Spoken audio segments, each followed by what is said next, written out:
Everyone, well, wherever you are in the world, this is my morning in Bali. On the call with us now, we have Lisa Harrison out in Australia. BZ, I have absolutely no clue where you are. Washington State. BZ in Washington State.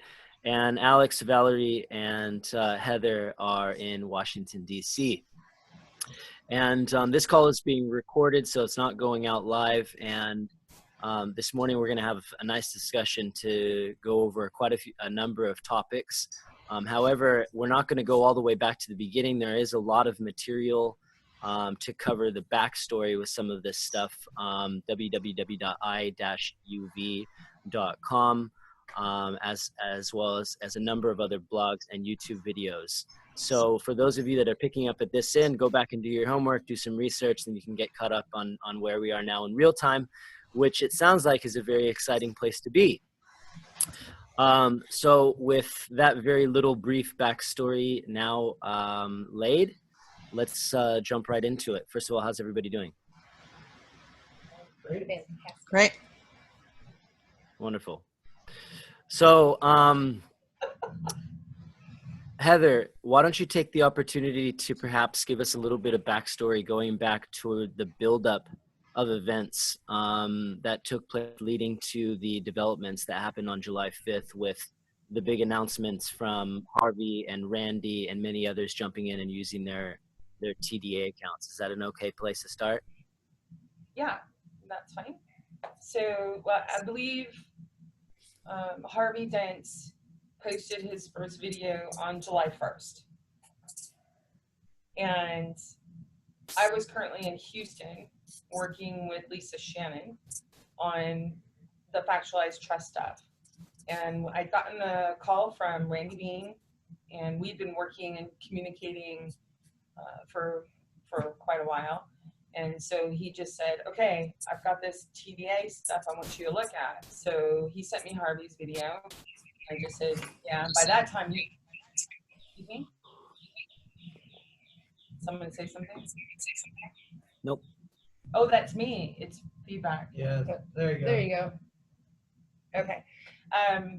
And so anyways, Randy had called me and said, watch the video, and watched Harvey's stuff. And of course, it's not new stuff. This is stuff that's been around for a long time. The new part is the electronic applications. Okay. So Randy he went full on board. I just told him I'm working on the Factualized trust stuff, which is basically your underwriting to use these things. And so he just went full board. He would keep me updated on what his progress was, what his success was, and he would ask a few questions regarding banking operations. So we went through that. But it was probably the 5th or the 6th, and I went in to go test a few things because he had asked on that site. So I said, okay, I'll go ahead and test a few things out here because I could already feel the buildup. Just as the buildup that was done prior to this stuff coming out, there was another buildup that was happening, and I could feel the pressure that was about to come down. So I really worked hard on the Factualized trust so everyone had their ownership, title, and authority. And Randy went faster than I could, essentially, is what happened. And by the 11th, you guys already have that other video of what went down, which Val and Alex were present, and I was present by a phone. And at that point, when they took it, we just sort of watched. Plus, I was getting calls from my intel guys that were, basically Randy was in a situation at this point. They were going to make an example of him, was to disappear him or, kill him off kind of a thing. Taking it through Colorado with a few stops off to Arkansas camp and Texas camp was the intel that I had. So the main important part for me at that point was doing the Factualized trust stuff. We went fast so that at least Randy had that to give to everyone. And that's why they had to move so fast and were making, I guess you could say, mistakes, but really for me, they're originals. So they were doing it so that all this could be made visible. So at that point, my job was to keep Randy alive and not disappeared. So Colorado and all that stuff, they didn't file affidavits of complaint for the warrants in the clerk's office. They only gave the back side of it. And when you look at the front side, the affidavit, where someone has to actually make a statement, they're very obvious, and you can tell supposedly these inmates that made the affidavits, it wasn't. It was a complete, you had Parker Still, who's military intelligence, who works with David Parker, who's also military intelligence, which is currently working at multiple places, the military, USAA Bank, where Randy is, as well as Texas Police Tech, something like that. He's an IT expert, right? So this is what Randy had to deal with, and this is what I had to deal with, and there were a lot of surprises, but Randy had his own design. So when I was in Houston, that's what it came down to, is Val and Alex went to the first court date, which was on a Monday. What day?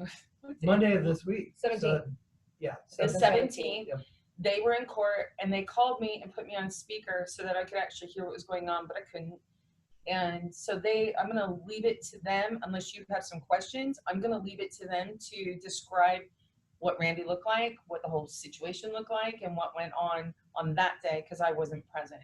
But I was on the phone and did have some communication with a lawyer that I had to enlist to assist us, because they only let attorneys speak, Tennessee attorneys speak in court there. So do you have any questions, guys, before Val and Alex jump in? Yeah. Real quick, for the sake of context, for those that are going to be watching this recording, what we're talking about now is Randell Keith Beane. The story is out on a number of different blog posts. Essentially, the process that he went through was he utilized his Treasury Direct account to purchase a number of CDs, high volume CDs, through his USAA bank. At which time those were processed, went through. He did everything legally, lawfully, by the book. All his I's were dotted, T's were crossed. There was nothing he did that was illegal, and he used those funds in his USAA bank to authorize a wire transfer to make the purchase of a very large, oversized coach to the tune of $500,000. And then, what was it, a number of days later, he was then arrested without warrant, without charges, by officers that were unwilling to really share who they were. It's what it sounds like from the audio that went out. People can go back and listen to that recording. So that was the backstory that's now led up to the day of court, which you guys are going into now. Did I miss any details? I just have a quick question. Sure. This is BZ. Heather, if you can just explain, one of the reasons that they couldn't have a proper warrant and all of those things was because Randy, if this is correct, Randy had the factual trust. He'd filled it all out. It was all personalized. It was a wedding signature. It was notarized. You had it and you submitted it. And so that gummed up those works. So that's just one point of clarification. Then you said there's a David Parker inside USAA he's military as well, USA is, but so he was kind of orchestrating this from within USAA.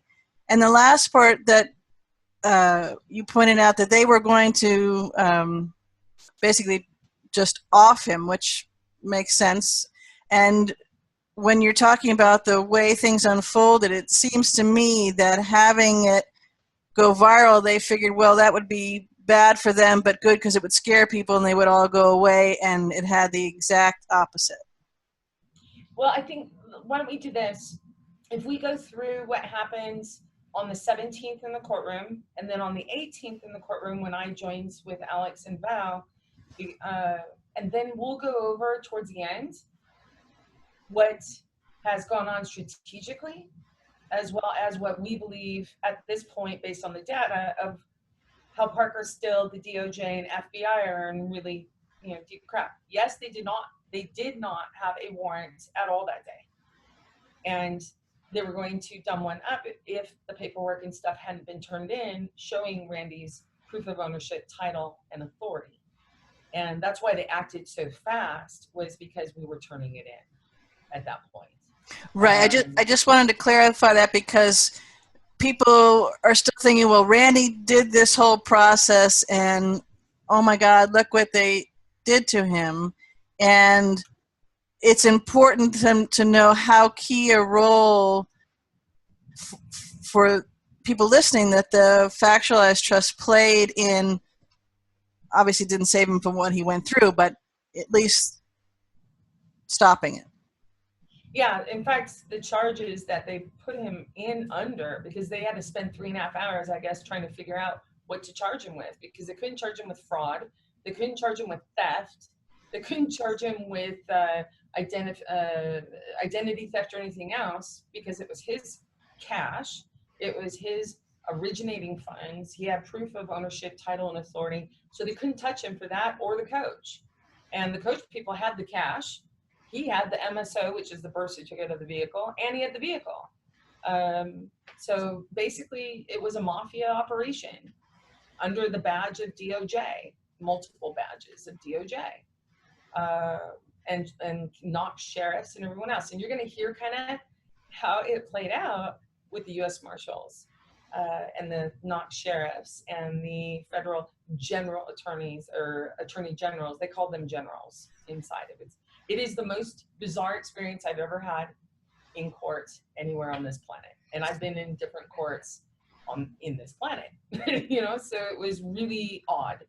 And that actually, the experience had a significant impact on what decisions we made, boots on the ground, so that Randy would stay alive and not disappear. So that's how Alex and Val and I met in person the first time, and then I got to work with them on the 18th, and it was amazing what went down, and we'll go into that, but I think it's important that you hear what it was like the day before on the 17th when Alex, Val, and Patricia went in, so you can really have a point of reference for even what's happening now in DC. Okay, so Alex, Val, do you want to hop in? Okay. So Patricia, I think her last name is Crawford. She is Randy's school. They've been childhood friends. They have been friends forever. And so she has been very instrumental in this. And if she catches this, we love you, Patricia, and hope you're doing good, because she has done so much digging. She actually is a paralegal, so her expertise, as Alex and I, we were just kind of, we didn't know what to do. So we were just following the advice of Heather. We were kind of boots on the ground in Knoxville, and Patricia's actually in Asheboro, North Carolina. So she arrived on Sunday night late, actually Monday morning, and went to us, with us to the courtroom in Knox County in Knoxville, Tennessee. And we got there, I don't know, 8:30, 9 o'clock or so. And they have, it's not like the kind of courtroom that you see on TV. It's obviously a rectangular room, but the judge is in the corner. He's kind of sectioned off in one of the corners.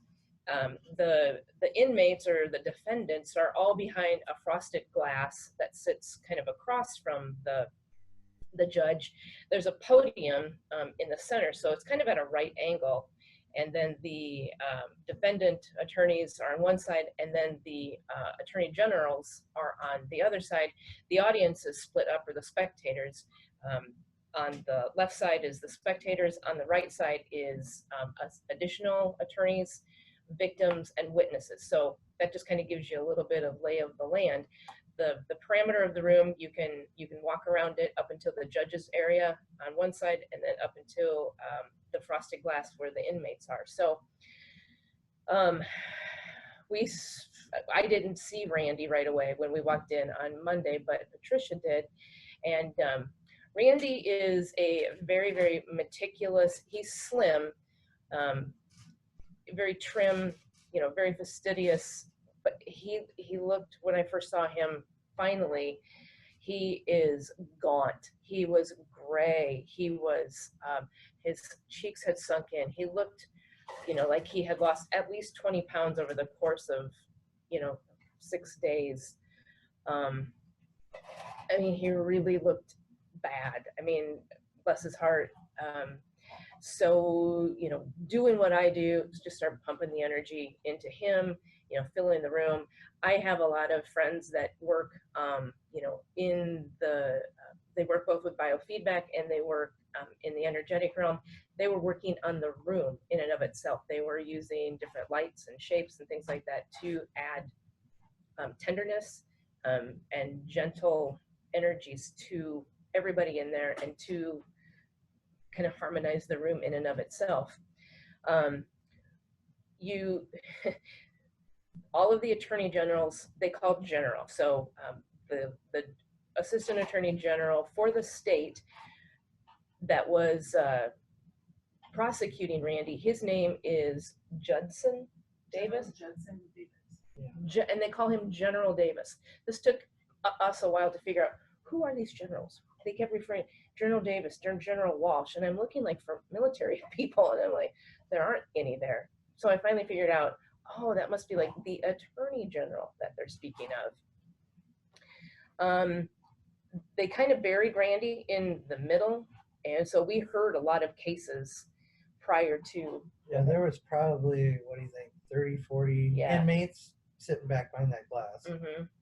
And they all kind of wait and turn. The attorneys, they're haggling, you know, this whole time back and forth about the charges and, you know. Well, to begin with, they spent an hour, almost an hour, before the judge even walked into the court after they started this, so that they could take care of business without even having to go in front of the judge. Yeah.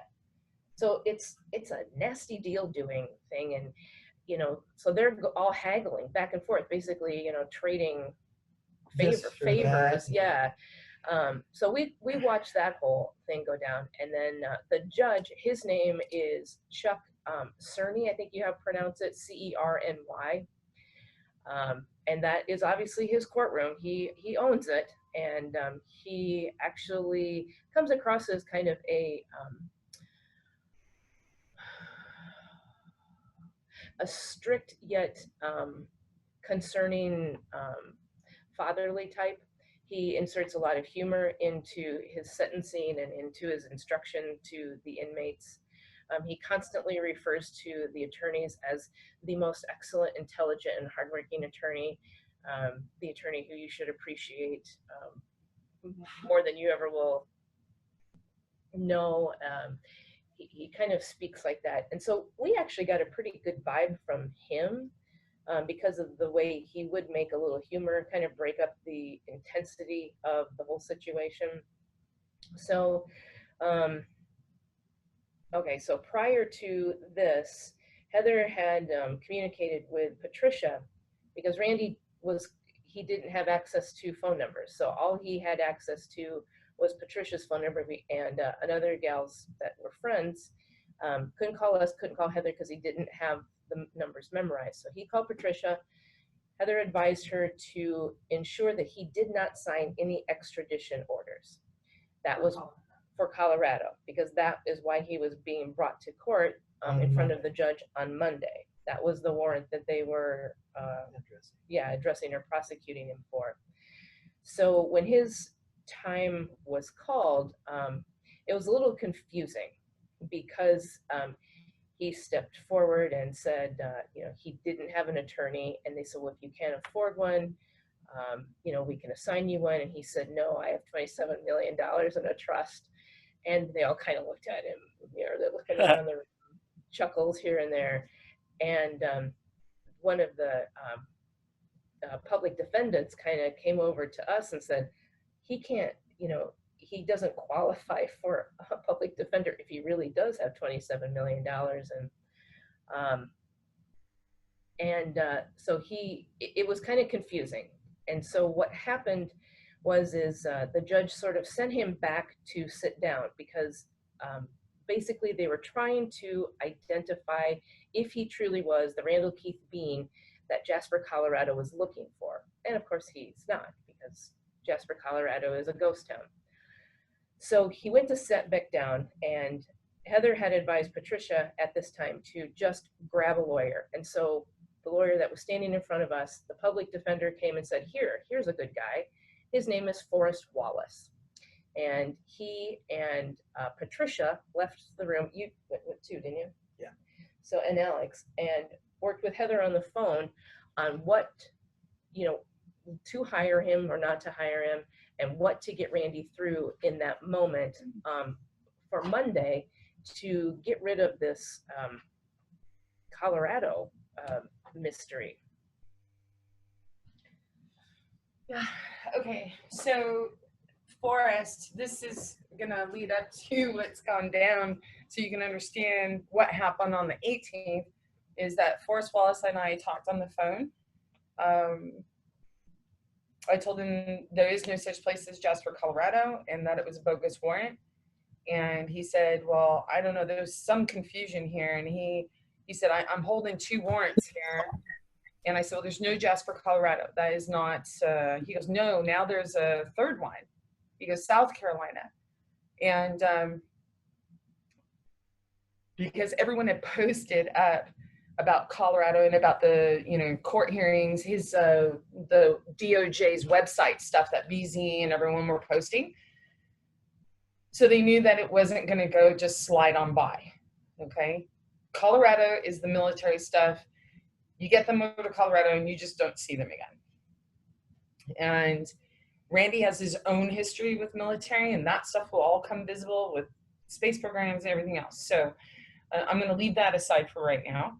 But as far as Colorado, it doesn't exist. So he said, well, I was just handed, because before there was only 2 warrants, the Knox warrant, which was based off of the supposed Colorado warrant. And as I was talking to Forrest, he goes, well, someone just handed me right before I came another 3rd warrant. And he said that one, they just told me that they're going to dismiss the Colorado warrant. And now they're going to go in on this South Carolina warrant. I said, okay, I don't know what's going on. I haven't seen a South Carolina warrant. And he goes, I don't know either. This is what just came in. So they had to switch it up because too many people were watching. Randy's too visible. And then this is a political case, even more so. This is a global case, right? With the TDA accounts and everything else. I know who some of the people are that were behind the order to grab Randy, and they're being spoken with to calm down so that they know that this is a win-win for everyone, and it's moving along. But the point was to not have Randy touch. So they got I told them just go in and ask for the Colorado case to be dismissed, and then to set the other stuff aside till tomorrow. I'm getting a plane right now and I'm on my way. And he said, well, are you licensed? I said, no. And he goes, in Tennessee, they will not let you even step forward. He goes, I mean, you could try to ask for a limited permission to go before the court, but he goes, but they aren't going to listen to you if you're not from Tennessee, period. And so I said, okay, I'll meet you at your office. And we worked it out to where I'd meet him in the morning and we go over everything. Meanwhile, I hired him to do some research so that our teams could get where they needed to be and I could get where I needed to be. And that is basically what happened that day in my part. But Wallace was competent to do the job I asked him to do for that moment. And then he and I would meet in the morning after, and then I could assess his competency and be able to move forward to do what I needed him to do. And I said, essentially, to give him notice, I want him to be first chair, I would be second chair, and I wanted to get back in the back room where all DOJ and the attorneys meet and do their haggling. And I wanted to be able to speak with Randy. And you can only do that if you're second chair. And that's how I normally work anything, whether it's international or national, is I always sit second chair and the local sits first. And that leads into the setup for the 18th. But go ahead and finish. Did you have any other comments on the 17th? Not really. We kept the military, the marshals, and the uniformed officers there was a lot of them. Granted, there was a case that came before the judge that I don't know, what do you call the ununiformed ones? The plainclothes? The plainclothes. He had to US Marshal. Yeah, he had to testify, so he was there, and there was support for him for a different case. But there were a lot of uniformed deputies, police, very, very visible with the uniforms. I don't on the know. 17th. On the 17th, on Monday. I don't know what marshals look like. I can only imagine, but I didn't have eyes for them that day. How was Randall? You said because he was shackled differently. Yeah, he just was handcuffed on Monday. He just had the 2 handcuffs on his wrists on Monday. So Okay. that's noteworthy because on Tuesday it changes. They were also they were big sticklers on not making eye contact with the inmates, and if the inmates tried to make contact, they scold them, and then they come over and scold anybody in the audience. And at the beginning, it wasn't so obvious with like Valerie and me with Randy, but towards the end of the day, you could tell that they had been watching, and they were really eagle-eyeing us. Yeah. And they really got after Randy several times to focus forward. On Monday? Yeah. Yeah. And then on the 18th, it got worse. But anyway, we'll go into that. Okay. So do you have any questions so far? I know this is detailed, but the detail is required so that you can understand what work went down and that energetics now has transcended its old definitions. Because we're about to get into the energetic Mexican standoff that occurred on Tuesday, the 18th. Can you just clarify, the energetics have changed their old standards? What is that, so people can understand? The energetic has basically transcended its old definition. People would think energetic, you say energetic, and I do the energetics and all this, and you think woo-woo. You think something that you can't really see. Something that you can't see the cause, although you may see the effect and you attribute it to something else. Now there is visible and obvious cause and effect to energetics. And you can tell who's doing that. Everyone, as you'll hear in our recount of the Tuesday, the 18th court hearing, you'll be able to see the actual recognition by everyone in that courtroom of the energetics and the cause and effect that was done that day. Does that answer your question? Yes, and is that just for this case in this courtroom with these beings, or is that planet-wide? What do you want it to be? Planet-wide. Well, I say that, and I'm jesting, but I'm not, because this is about everyone and what they feel comfortable with. I am completely comfortable with doing energetics. I do it all the time. And those that are knowing know what's going on, but it's always been basically under the radar for anyone else around and not being oblivious, being basically oblivious.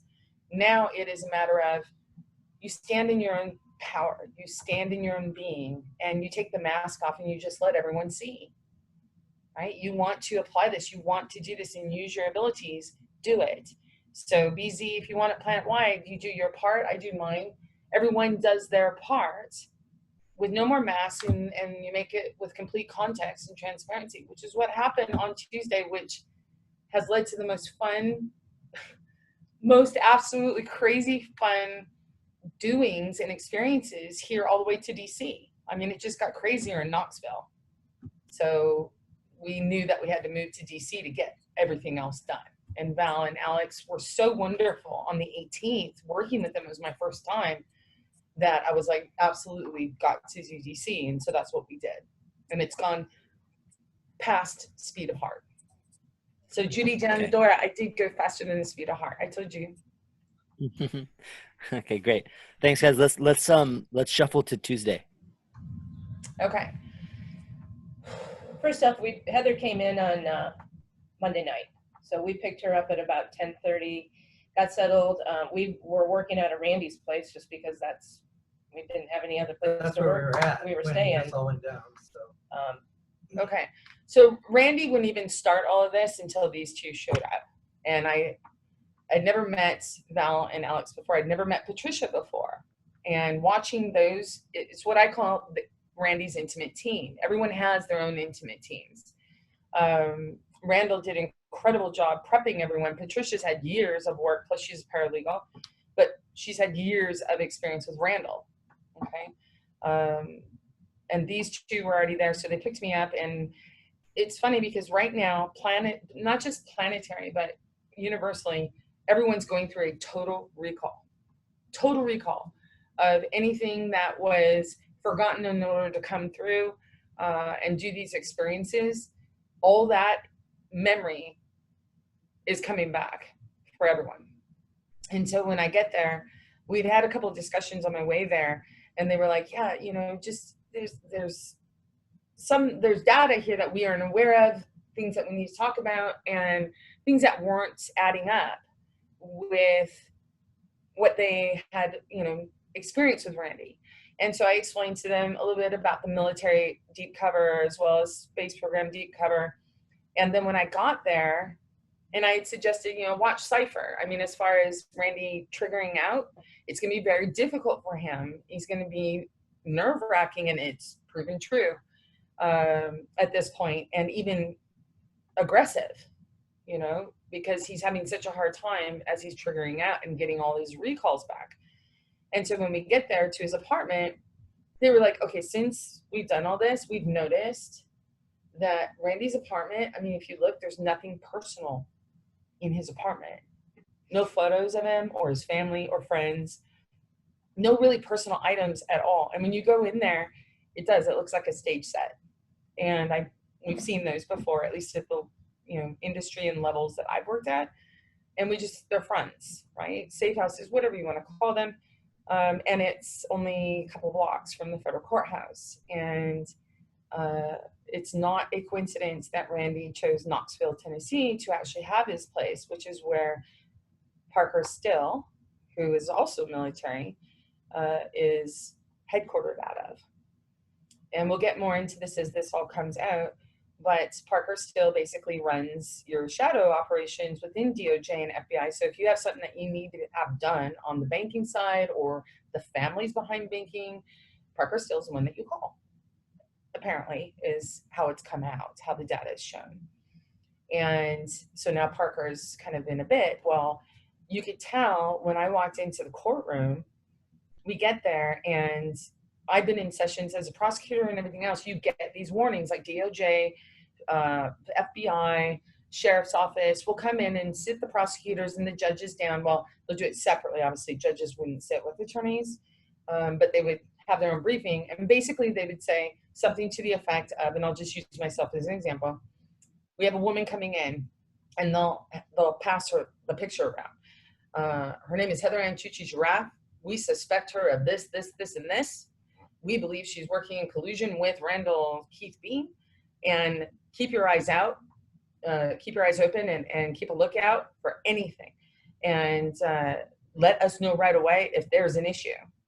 Okay, this is the kind of thing that they would do with prosecutors if they expect someone to come in, especially Parker. His whole case fell apart, or his whole, I shouldn't say case, his whole plan had fallen apart. No Colorado.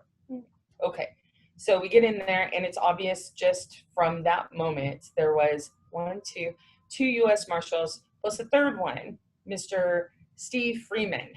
Funny enough, there's a whole irony in that with the Freemans happened in Montana, and it was the U.S. Marshals involved. So we have those three, and Steve Freeman, U.S. Marshal, acts as kind of like a sergeant at arms on the congressional floor. That was kind of his job. So you had 1, 2, and 2 sheriffs initially. And Randy, as I walked in, they have a partition. So really, if you sit in the pews, you can't really see him.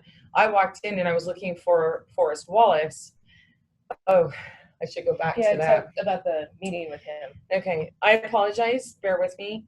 There was another piece that was very important, because in order for you to see the shifting of attitudes and beliefs in such a short period of time, it's important for you to hear about our conversation and meeting with Forrest Wallace, the attorney, which I had ad hoc hired the day before, and asked him to do some research and grab anything he could, NCIC, the affidavits from the bogus warrants, and anything else he could find.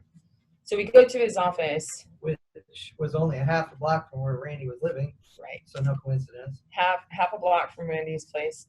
And we finally get into his office, and he comes down, and there's a definite attitude change, at least from the man I spoke to the day before. And he goes, why don't we go in the conference room? And you can tell he really doesn't want to be there at this moment. And we get in the conference room, and he goes, okay. I go, so how did it go? And he goes, yeah, I did all the research you asked me to. I was like, okay, not a problem. And we had worked out the day before a fee of $250 an hour for any work that he did. He insisted on a $2,500 flat fee, and I said $250 because I don't expect this case to go any further than tomorrow. And so he agreed. We get in there in the morning, and he says, okay, I've got that stuff. He goes, so how do you want to do this? And I said, look, what I want to do is, I'm the one that's hiring you. I want you to go in first chair. I go in second chair. And I said, all I want you to do is go into the DOJ. I want to go back in the DOJ. I want to hear what they have to say. And then from there, you and I will have a conversation. And then we'll go over and we'll talk to Randy. So he has every single piece of data, because this is his operation that got started here. I said, I'm basically just, it's more of a support thing. And he goes, he sighs. And he goes, look, I Googled you. I was like, I bet you did.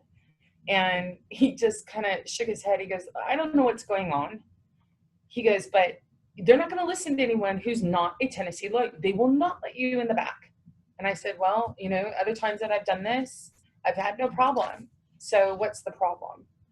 And he sort of went into the logistics of, and really the character of this DA, this General Davis. And I said, look, DOJ has completely fucked all this up. And he goes, well, it's not DOJ, it's Attorney General. I said, yeah. He goes, it's a state agency. I was like, yeah, it's a franchise. Okay, so I get it. You don't need to school me on that. I said, I just want you to be first chair. I'll be second. He was really resistant. And I looked at him, I go, you don't want me to be second chair, do you? You really don't want me in there, do you? And he was like, because this is just a simple extradition. Who cares if he gets extradited? And that's when I about lost it. And I said, you have no idea what the facts of this case are. I said, it's not what it appears. I said, that Colorado warrant, it was bogus, yes, but it was so much more than that. I said, you have no idea what Randall has gone in to do for everyone. He went in to uncover the shadow parts of the governments that are running around, because you have people touching accounts that are in their names. It's the Treasury Direct accounts. I go, you have one, your kids have one. Randall did this for you guys. I said, and I'm just keeping him alive and so he doesn't disappear. And that's what Colorado was all about. And he just kind of sat there, and you could kind of see he was resisting and he went to, you could see his wheels going to a script. And then it was just kind of like, well, and then he went to the thing that was most comfortable. Well, who's going to pay me? I've done work here. And I was like, how much have you done? And he goes, 2 hours. I said, fine, $500. That's what I owe you, right? I said, I will go to an ATM right now and I'll get you 500. That way it's not an issue. Well, first you wanted to use your credit card. Oh, yeah, I wanted to use my credit card. And he said, no. I said, you have no. Anyways, long story short, I just said, I'll go to the cash machine. I'll get it. And then I don't want money to be an issue. And you'll be paid for what you're going to do today after. And I said, so that's the plan. Now we're going to readjust it. You go back to the DOJ. And he goes, it's not DOJ. I was like, fine, fucking Attorney General. You go back to Attorney General. Figure out what he wants to say. You come back to me. Tell me what he says. Then I'm going to, along with that data, you're going to give to Randall what the Attorney General said. I want you to tell him what I'm saying. And then you come back to me and tell me what he says. All right, fine. And he's like, is Randall hiring me or are you? And I said, I am. That way you answer me. He did nothing what I said. And he said he would, but he didn't. And so, and I love Forrest. It worked out, right? This is a guy who basically just wishes that we never even showed up in his office. Okay. At this point, he's just, you can tell he's afraid of what he's going to have to deal with from peers and colleagues at this point. Okay. He goes in, we go into court. I look for him and I'm looking in the pit and some officer comes up to me, and a sheriff, because I'm standing at the pit and I see Randy, and Randy and I are standing there and I'm smiling. I am literally just smiling. I don't say a word because I know how it all works. Any kind of communication whatsoever. typically eye contact has never been an issue in any courtroom I've ever been in. So this is my first experience where they don't even want you to have eye contact, yet every other inmate could. In fact, they were having communication. They were talking to each other, and the judge had to ask them to be quiet. Randy, man, he even looked at me and they yelled at him and threatened to have me removed from the courtroom.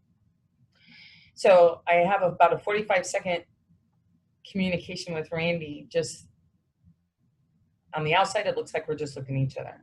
On the inside, so much communication went down.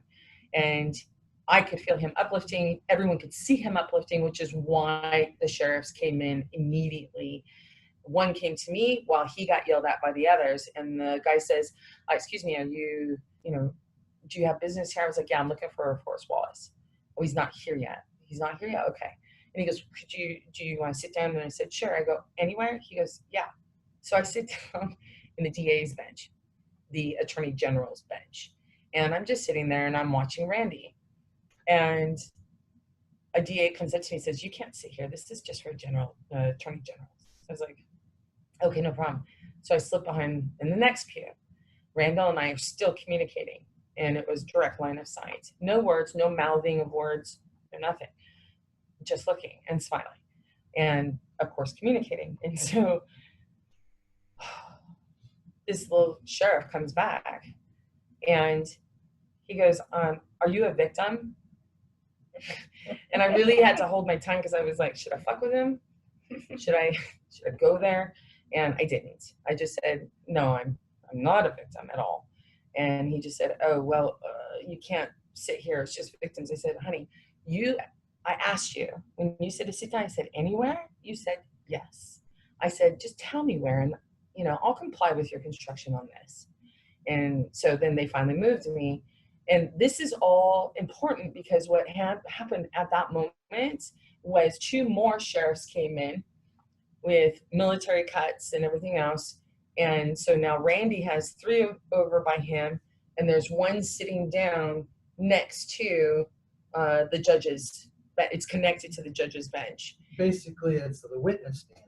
Yeah, basically, he's sitting in the witness stand.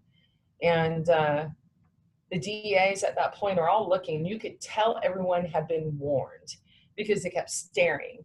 Hardcore. Arrogantly too at this point in time. Yeah, at this point in time it was arrogantly, but I didn't care about anyone else. Right. I noticed that they were watching, but it was mainly Randy that I cared about and who needed the energy to be able to move forward and a recharge. He needed a recharge. Because Tuesday he was in handcuffs and then the waist he was in full shackles and ankles. Top to bottom. Yeah. He had his legs were shackled, his hands were shackled, and it runs through a belt at the waist. Yep.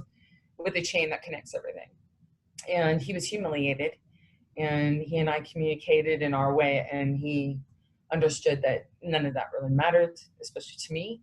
What mattered was that he put on a very strong face and a strong aura. And so I assisted in boosting that with Val and Alex, who Alex is an incredible amplifier. And Val's incredible at healing, but also at other things. Both of them are. So we're doing all of this, and next thing we know, there's, like I said, more sheriffs brought in. You had another U.S. Marshal brought in, and then we did our thing. The Forrest Wallace, I love him. He didn't do anything I asked him to. He went and talked to the DOJ. Then he went to talk to Randall, and then he went back to the DOJ, and then came back. And meantime, Judge Davis, his whole demeanor changed. Well, that was after that. Okay, because I told Mr. Wallace, Forrest Wallace, about the military operation, about the deep cover operations on the space side as well, to go in and make visible the shadow operations within the government, quote unquote, that were there, with Parker Still and all of this. So I knew water cooler is one of the most important tactics that we have in law. And so when he went back to the back room, you can tell the moment that he actually spilled the beans, because all of a sudden arrogant faces aren't so arrogant. And General Davis came out and he was beet red. He was upset at this point, and he was sweating. And because I had told Wallace that DOJ was dirty, FBI was dirty and that there was proof sitting right in these folders, which I now had in my hands. And that's when all these sheriffs came in. We ended up with an additional, we had over a dozen armed law enforcement that were brought into that room. And there was 6 of us. By that time, there was 6 of us in the room, and then five or 6 inmates. They had taken most of the inmates down, and almost everyone had left the courtroom other than the 3 of us and 3 other people It was who 12, were communicating with the inmate sitting next to Randy. it was 12:50 by this point in time. Yeah, 12:50. So all of this went down, and we had a Mexican standoff. I had to keep going in and out of the courtroom because I was receiving messages and from intel guys. They had sent over copies of the affidavits, which weren't available in the clerk's record. They had sent them over to Bill, American Kabuki, Terran Cognito, whichever name they use. And Bill sent them to me immediately. He just said, a mysterious person sent this over to me, and I assume that they're for you since they say Randell Keith Beane. And I put out the call the night before saying, get me hard evidence on bogus warrants to all the intel guys. So everyone was actually coordinated cooperation here. DOJ, U.S. Marshals are really sweating it, especially now in this current moment as we're doing this video. DOJ and U.S. Marshals and all those guys know they really should have been more careful in their choice that they were implementing. So Randy, there was a huge energetic Mexican standoff. You could see it, you could feel it. I would literally get up and leave the courtroom and come back in multiple times. And instead of passing in the front, a few times I passed in the front because I needed to get to the phone call. But every other time, there's probably 10, 11 times that I would go in the back to go past them, because they put these guys, all these U.S. Marshals, 3 behind me, and then 1 in the middle and one on the other side, plus the 2 that were in the box.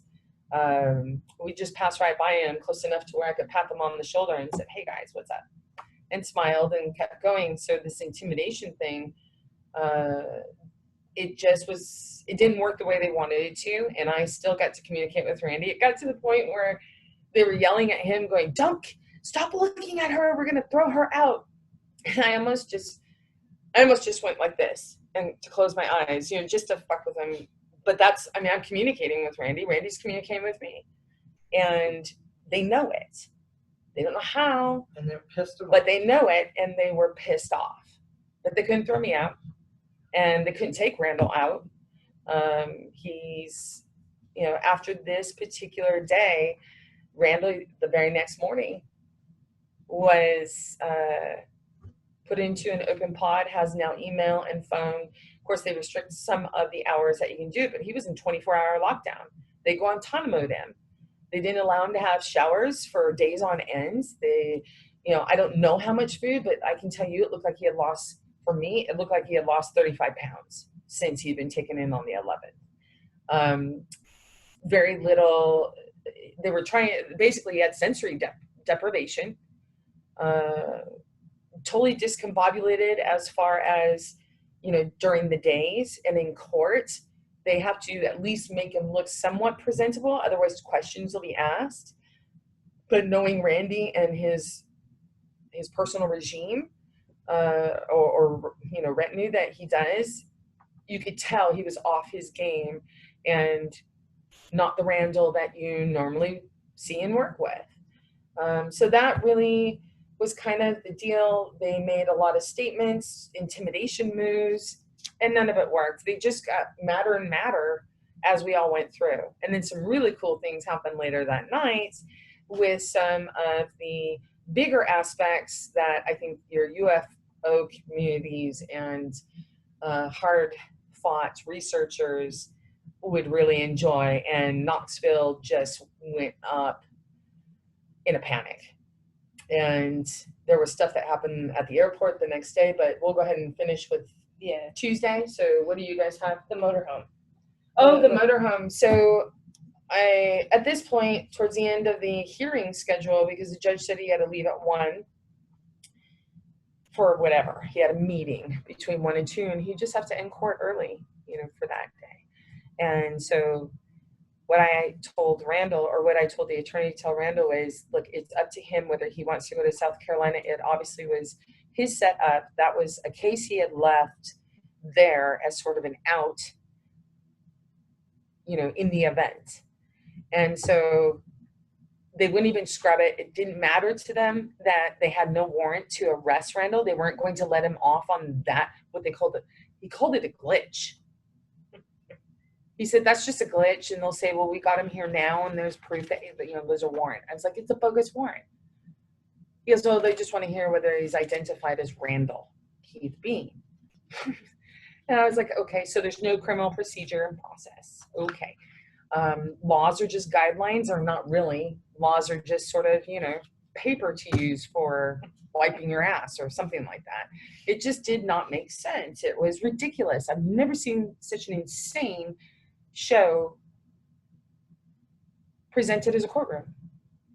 No law whatsoever. And the judge was very stressed out compared to what Val and Alex had experienced the day before. It was a natural funny. He was sweating. He was pushing the humor to where everyone was kind of like, even the DAs, the generals were sitting there looking at each other like, what is going on here? And so everyone was very uncomfortable. So I asked, I said, Randy, if he wants to get out of here. He said he did not want to be in Knoxville. He didn't feel safe in Knoxville with everything that had been going down. I said, then get out. You know, I told the attorney, tell him, get out. And by this time we had paid the attorney, because apparently he had gotten some water cooler that he was going to get stiffed, which wasn't the case. We were sitting at court before they even started with his cash.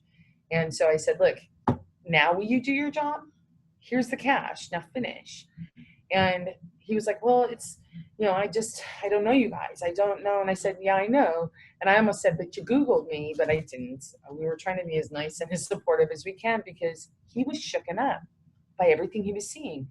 With the U.S. Marshals, the number of U.S. Marshals they brought in, plus the things they were telling him that just didn't match, the fact that they wouldn't even let go of the bogus warrant and let him out. He said, this is the strangest case he's ever had. And I said, okay, so Randall says he'll do the waiver, so get him the waiver, and I want you to make sure it's South Carolina on there and bring it to me so I can verify, which he finally did. He started to listen towards the end because of what he was seeing and things that they were saying behind the doors and all the marshals that were bringing in. So he was very, very on top of it at that point. I said, also, find out where the coach is. He goes, the coach. And I said, they took the coach. They seized the coach when they arrested Randy. He goes, what does a coach have to do with him being a fugitive from justice? I said, it does, see? And he goes, oh my God. He goes, this is strange. So he goes, okay, I'll ask about the coach. I give him all the identifiers. He comes back and he goes, they don't know about any coach. They say there's no coach. And I said, okay. He goes, the best we can do is like try to search for it, which we later did some research, and Val talked to the dispatcher for the sheriff's office. And she says, well, you know, basically, you know, well, I'll let her go into that. You know, it's totally different than what happened in their system. It showed that it looked like he had surrendered, and he came to their building, their headquarters, and had surrendered to that, is what they had in their system. And there was no mention of a vehicle being seized at all. So the vehicle is,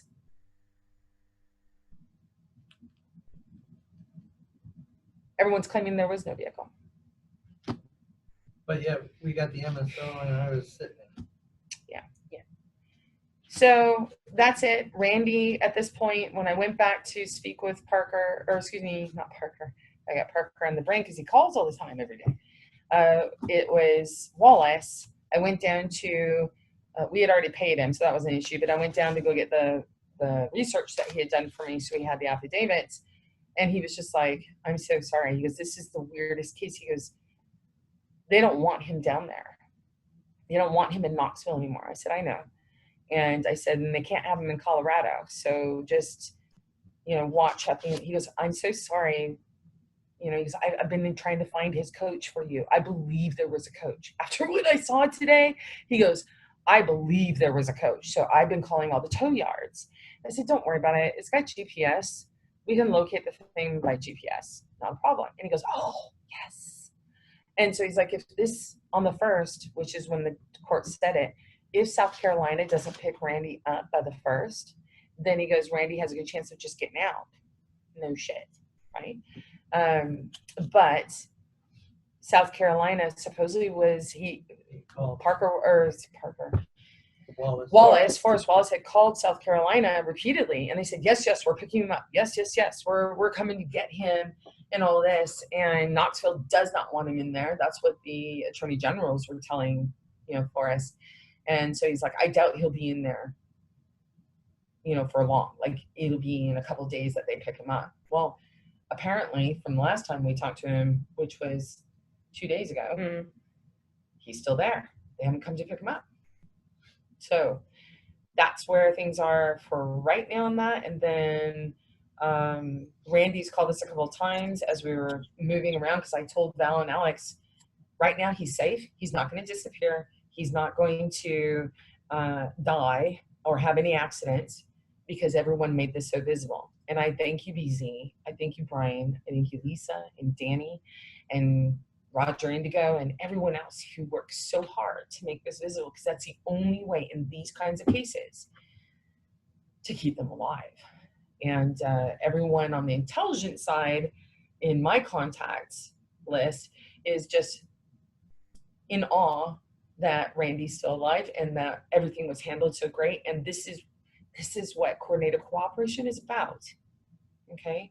Now military has an example, and global militaries and global leaders have examples of what can happen when there's unity amongst everyone. Okay. Because this was only an example of unity amongst some on this planet. Imagine when you put the whole universe together. So that's where we are on that.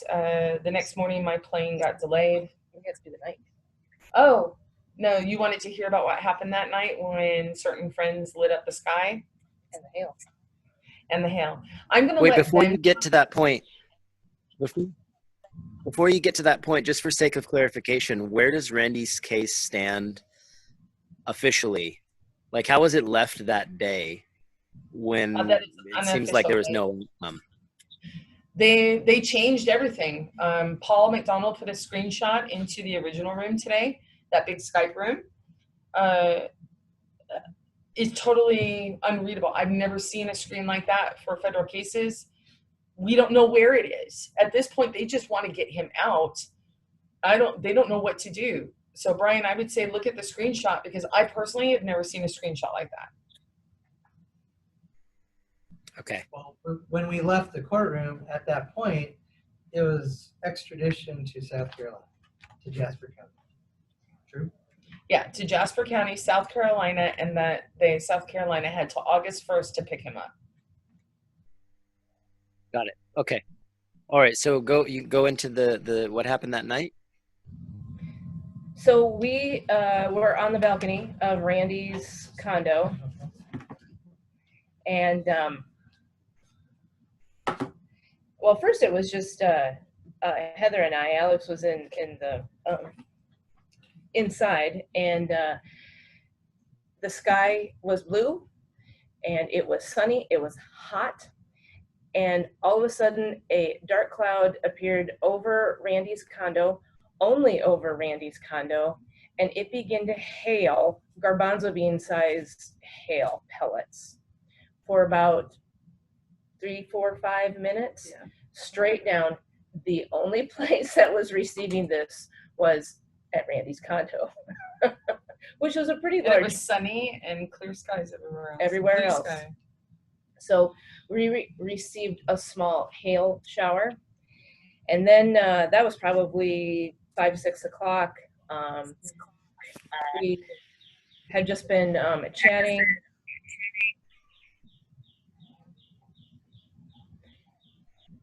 I think, yeah, there you go, baby.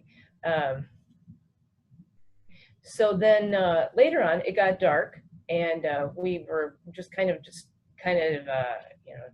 decompressing from the day. We had nothing to drink, nothing to smoke, anything. We were actually, I think, all just trying to stay hydrated and chatting. We were in a great space. We were looking at how beautiful the day was and how much, great work we did and everybody did and how we felt everybody's presence. And I looked up into the south, and there were two objects in the sky that really reminded me of jellyfish. They were nothing like you see on TV or in the movies where things are moving fast and lights are real sharp angles and lights spinning. It was a floating thing, that these two objects were just dancing in the sky, beautifully floating. They would float up and they would kind of float together. They came towards us. They kind of backed off a little bit. And the whole time, the lights were going at the bottom. I've only seen a craft one other time in my life, and that was, I don't know, almost 20 years ago. This was beautiful. This was a dance that they did, these two objects did together to, I'm sorry. Sorry.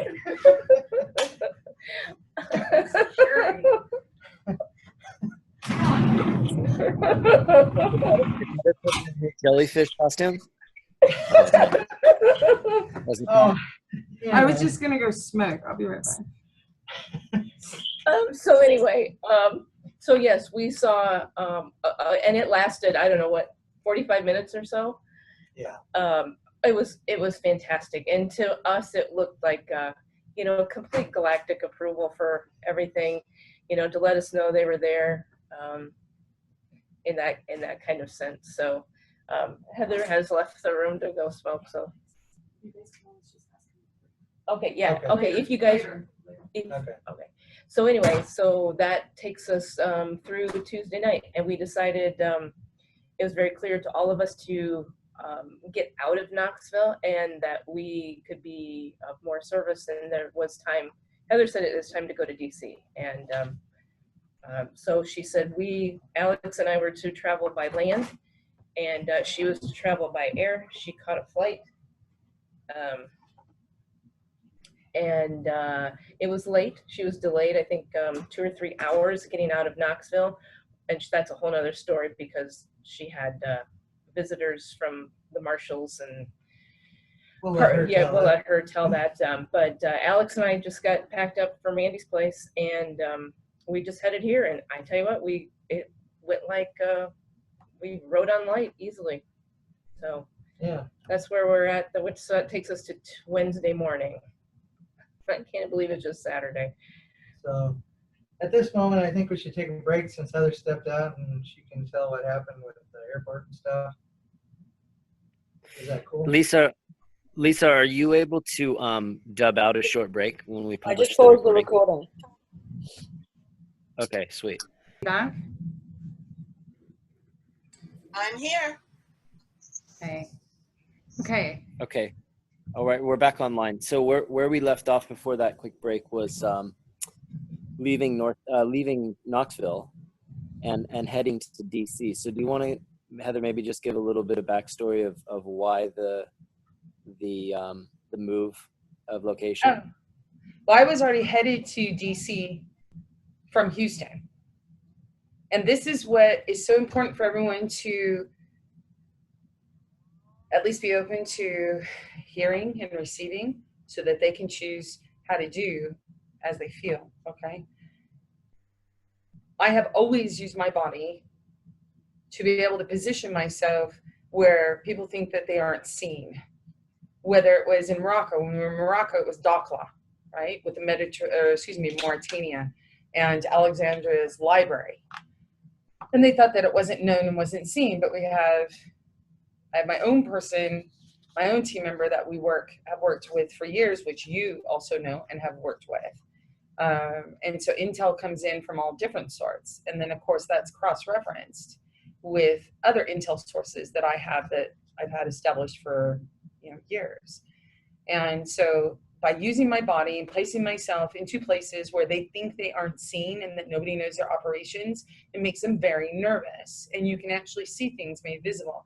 That's what Knoxville was about, because I had no intention of going to Knoxville. I was going from Houston to DC to deal with the TDAs and making sure nobody else was intimidated by threat of force or force. And they all know at the top levels that the title, ownership, and authority is all in each one's hands. They know what the public trust and those maneuvers to close it and return everything to each one respectively was about and what was done. But it was a matter of applying, which is why it's so great. Everyone has been going in and doing all this, because basically you have your physical presence, which you are using an e-based system to make your presence known. It is so effective and so powerful because it's so unified. No matter how many groups, compartmentalized groups it looks like, everyone's putting the same pressure points on. So Harvey Dent, even other groups who even are, you know, how do you say, putting down the attempts and the processes and the successes, because that was the biggest thing. There were so many successes there for the first 7 days that it was irrefutable that those accounts existed, number one. Number two, that they were yours, because you were able to make things work. They had to manually go in. And as we discussed, Brian, you know, in prep for this call, there was, you know, 1 million transfers that were done. And then by the, what was it? The 17th, when I arrived, there was 10 million.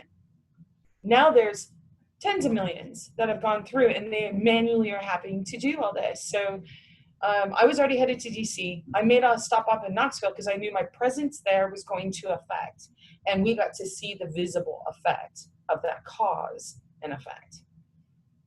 And nobody in that courtroom is the same. DOJ is even more upset, and actually you got to see this week what the results were on a national scale with DOJ and the Attorney General with President Trump.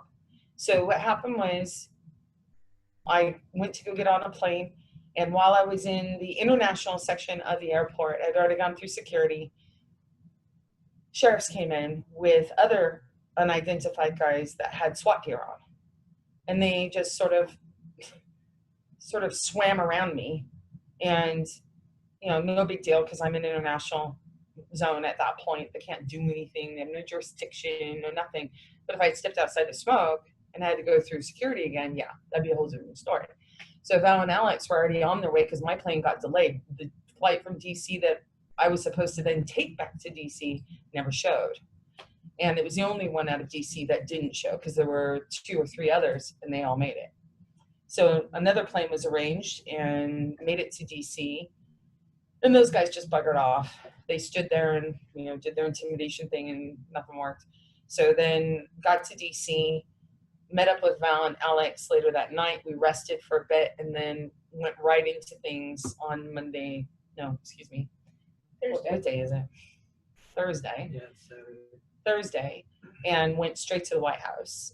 And actually what we were doing was we were on our way. We would have ended up on the other side of the White House, and instead felt the pull. And as we approached, because it goes U.S. Treasury there on the corner of 15th and Pennsylvania, 1600 Pennsylvania. It goes U.S. Treasury, and then it goes the White House, and then it goes the Eisenhower Building of Business or executive offices, something like that. That's your street. That's what comprises your street. On the other side is Bank of America, which Bank of America is the only bank I bank with at this particular time, and all their systems crashed nationwide. Okay, Bank of America is the one that holds my Fed contract. So somebody had brought up about if you have banks with the names America, Citizen, etc., those are holding the contracts. That's who you should be using. Well, I gave you guys years ago in the E bonds and the D bonds my back office with my Treasury Direct number, as well as my back office. So everyone's actually got my data, but Bank of America is one that holds my Fed contract for my account, and they would be sort of the processing. But that's neither here nor there at this point, because when we went to turned on the block, felt the pull to go that way. We went that way, and we ended right in front of the Treasury, and all of a sudden Secret Service swarmed the streets. They started to, you know, be very firm with the tourists, going, get off the street, back down the street. And they made everyone get off on the sidewalk that goes right by the White House, that's, you know, connected to the White House. They made them all get off that and go over across the street. So they pushed the perimeter of security out, and they were putting up police do not cross tape. I mean, literally we turned on the corner, and then all of a sudden Secret Service swarmed the street. And we're pushing tourists out. And at the same time, as we walked down on the side of Lafayette Park, of the street in front of the White House, they were emptying tourists out of the White House who were on the White House tour. They were shuffling them outside as fast as they could, but also not too fast so that they wouldn't start asking questions. And so we just sat there and we waited, because that was also the anniversary date of the purported moon landing. And you also had Trump doing, you know, supposedly security meetings and whatnot. And, you know, that basically took him, what, an hour and a half, 2 hours to get, at least. And they were having choppers flying all around, numerous choppers, and you had numerous unmarked vehicles coming into the White House as tourists were being pushed out and dropping people off and then coming back out. You have new police cars. The Secret Service brought out their shotguns and their automatic rifles. And everyone was asking, what's going on? What's going on? You had guys in full-on naval regalia coming down the street as fast as they could to go to, you know, the gates. And they were very perplexed. And people who are on the inside of DC were walking by going, oh my God, I've never seen this before. What is going on? And they were talking amongst themselves as they were passing us by. So there was some unscheduled activity going on that Secret Service was doing. And I gotta say, these guys are impressive. I'm enamored with how impressive they are. It gave us goosebumps. And everything was going fine. Meanwhile, I'm on the phone unofficially and indirectly with people that are in the White House. And I was just told, you know, let them do their thing. Let them, you know, they were bringing media in, everything else. And we just said, okay, let's hang out. Let's, you know, do this. And I had already told the intel guys beforehand, the day before, we're going to be at the White House and let's start this, because everyone's going to have unfettered access to their unfettered access and facilitation to their Treasury direct accounts. That's the only choice there is. And they already knew this from years ago, but now's the time for implementation. There is no more blocking, reversing. It's your guys' accounts. It's everyone's accounts on this planet, and not just the ones in the US. I'm talking about regardless where your location is, you get access to your Treasury direct accounts and all international equivalents. So every value that you have out there, which is spread across the world. And we went back and forth with these communications. We went and ate stuff, and we had Secret Service coming in and out of, because we went a ways away from the White House to go and eat. And they usually do the perimeter of the block around it. But we were down further, about, what, a block and a half, 2 blocks, something like that. And Secret Service kept coming in and out of the little dive of a restaurant that we were in. And that was sort of how it worked for a few hours. And then I got a phone call saying, okay, you know, the top of the top says, you're good to go, you've won. And we get the whole block. And I just said, okay, well, when you say we won, you realize it's everyone wins. And they said, yes, but, you know, because they've been watching this for 17 years, you know, of all this work. I said, it's got to be it's very important that everyone understands, including the ones that now feel that they've lost, that they understand that everyone wins, including them. And that we all did this. Because I can tell you, the coordination that everyone did by touching their accounts and paying their bills, going in and working out the purchasing, going in and figuring out how people outside the US can actually access their accounts and value. All of this was a coordinated effort that now allows for military space programs, national, international, to all come together with the people to make this happen. And that's the call that I received. Of course, it was unofficial and indirect. The point is we now move to official and direct. So everyone's won. It's just, they said, give us 3 days so that we can get everything in line. And, you know, Heather? of course, yeah. Did you have a Are question? you able to share who, sorry for interrupting, are you able to share who it was that made that call, or what position they hold? And then were you actually going to DC to meet anyone, or you just knew that you needed to be there and you were there to show your presence? No, not just energetically? presence. I knew that there would be meetings. I knew that this was the end of the old and the beginning of the new. So I communicated with Jonathan D. Betts, who's the trader for the White House, okay? And then, of course, there's Carl Langenstein, and he's grown up with all the families. These are the two guys that were my mentors for many years in bank, trade, and finance. These two basically make people shake when they walk into a bank. These are the guys that work with intelligence agencies, whether it be the boys, CIA, or whether it be MI6, MI5, Mossad, Chinese intelligence. Carl Langenstein's actually the director of finance for CNO, which is the state-owned, Chinese state-owned corporation. Switzerland, obviously, both of them. But Carl grew up in Switzerland. He's Swiss. And each of them have their own histories. So this is the communication. And I love Jonathan. Jonathan, I wrote him that day saying, I'm at the White House, see you soon. And he was like, he goes, I would really enjoy that. He goes, bon chance. I was like, you know, done. No chance about it. And he just wrote back, evil laugh. I was like, you do evil so good. And I said, love you. And then later, like yesterday, I wrote him saying, okay, have you picked a restaurant? Because I told him the day before at the White House, dinner and drinks were on me. And obviously, at this point, there was no communication yesterday because everyone was so shocked about what happened at the White House on Thursday. And I had gotten the call later that night on Thursday saying, you know, 4 people want to have meetings right now.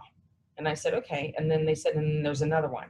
And it's the daughter of a very important man. And you know who that is. And I said, yes, that's fine. I want things to move from unofficial and indirect to official and direct, because that's where everyone's going into. It's original depository with original depository. And then we can make it as fun as we all want. Who cares? At that point, use your imagination. But there has to be direct and transparent and coordinated, you know, doings at this point. And that's what we've been overcoming. It was important for the Federal Reserve, BIS, and all the families that were behind this to feel what it feels like, the power of those that traditionally have been considered cattle, to feel their power and their determination. They know you aren't going to stop. They know none of us are going to stop, not this time. And that was really, you know, that was the goal, because they don't want this to go on anymore either. But it was going to continue to go on unless there was coordinated cooperation, and it was factualized. I use specific words in original, factualized, because they are words that they recognize, so that they could recognize it. So anyways, those meetings, I said, that's fine. And they said, just give us 3 days because we need to go in and that you've won, period. You've won. Y'all get the vaults, you get the house, you get all this stuff. So this is going to be a matter of coordination at this point, right? Because all of us did this, even the ones that are currently in the White House, working things out. You know, yesterday you got to see, number one, the whole deal with DOJ, right? The Attorney General, and, you know, President Trump made something very visible and toned it out. And the Attorney General has since said, okay, we're going to stay. I believe we can still do our duties, even though there's now a problem between Trump and ourselves. And then you have, and believe me, that is connected to everything that just happened with Randall and the dirtiness that's inside DOJ and FBI and all that. And then of course you had Spicer who resigned. As he put it, what was it? Too many chefs in the kitchen. Mm-hmm. Because things are now going to change. This is everyone's deal. And I will tell you this, Trump's cabinet, you know, everyone talks about Trump and who he's got in there. There are very specific strategic choices that were made in order to put spotlights on, sort of like Obama doing the Qatar deal before an hour before he left or something like that. And Trump took over, was so that there was spotlights out that even a blind man could see. That's how obvious they are, because everything that was practiced behind the veil for all these decades, Obama put out in front of everyone via executive order, but also protected everyone by putting it out via executive order. Okay. It's sort of like a president making, very serious decisions for a company without having the board of directors sign off on it or give authority for it. So everyone's been more protected than you know. So like Trump canceling tips and all of that program was basically taking any public agency and having them service corporate and foreign corporate interests, which is your pipeline issue, right? With the tribes and everything else. Those guys were there to serve corporate interests, foreign corporate interests at that as well. Right now you have a very nice working effort where those on the inside, whether it's DOJ, FBI, CIA, the White House, and then international, is that they're now coming in, they're shutting down different aspects. And what I would like to do is, we can do an update later, but I would like to give them time to finish the setup that they're doing so that this week there is the official. So yesterday, for instance, I talked to Langenstein. I just said, okay, what do they need? And basically what we needed was to have things go from unofficial and indirect to official and direct, so that real announcements can be made. So I said, fine, I'll call. And Alex was actually the one who said, this is what I feel. Because we usually do a work, we meet in the morning. We just say, okay, what have you got here? What are our feelings on assessing? And these guys are incredible to work with. I've worked with a lot of people, and every doing that I do, there's a specific alchemical formula of beingness to get that doing done. So I'm not attached to any beings, but at the same time, I'm very aware that there are certain combinations in order to get something done. And we've never worked together before, at least as Alex puts it, in these meat suits. But it was obvious after Knoxville what to do. So when we went in, it was just amplification of everything. And Alex said, we need to call the White House. We need to at least tone this out, have them tone it back, because what happened was Secret Service, when I went up, I had instruction basically to go and just give my name and my passport. And Secret Service looked very confused, and they refused to actually call in my name. All they would give them is my birthday. They would just say 7/30/72. And he refused repeatedly, because I told him, just give him my name. Well, we actually walked up to it was the press gate, just to clarify. Right. Yeah, to the press gate. And I said, just tell them my name. Here's my passport, and give them my name. And he refused to do that. And he said, I'm sorry, systems don't recognize you. And so when we went in, we discussed the next morning. It was, okay, fine, put it in the systems. And meanwhile, I talked to Langenstein, because the daughters was trying to figure out, okay, what do we do to take this from unofficial and indirect to official and direct? And that's what it was. So I called them, gave them my name, and they said, okay, well, obviously just the name on a White House line, because I had friends whose kids worked for the White House. And so we talked to them on the White House phones with all our plans to get together and work together, and they, got fired. And so being on a White House line, we understand there's a lot listening. And so then the lady said, okay, well, you need to email. I said, okay, no problem. Well, at first I said, are you sure? Because just give my name. And they refused. So I said, okay. So I did the email, sent that over. Now it's official and in the line. That was sent over behind the scenes so that she knows. And now that was yesterday morning. And then right after, Spicer announced that he's resigned. They're cleaning, they're working around the clock. They are raw. So it's really important to focus, if for all who feel to do, is to focus on helping them recharge, because they are fully committed to making all this happen. It's a done deal as far as everyone getting their unfettered access to their unfettered access and facilitation to their accounts. Period. That's a done deal. So now it's just announcements and the actual, forms of application at this point. And I want it done as fast as possible. People keep asking me about timelines, and I'm like, well, my birthday's on July 30th, right? This is my birthday present to myself, is that everyone on the planet has unfettered access and facilitation to their accounts. And then I get to see the joy that they feel and that they, exhibit. That's my birthday gift. So that's about as much of a timeline as I'm going to give you, and it could be any time sooner than that, because it doesn't take much for them. It basically is them telling their manual departments, hands off.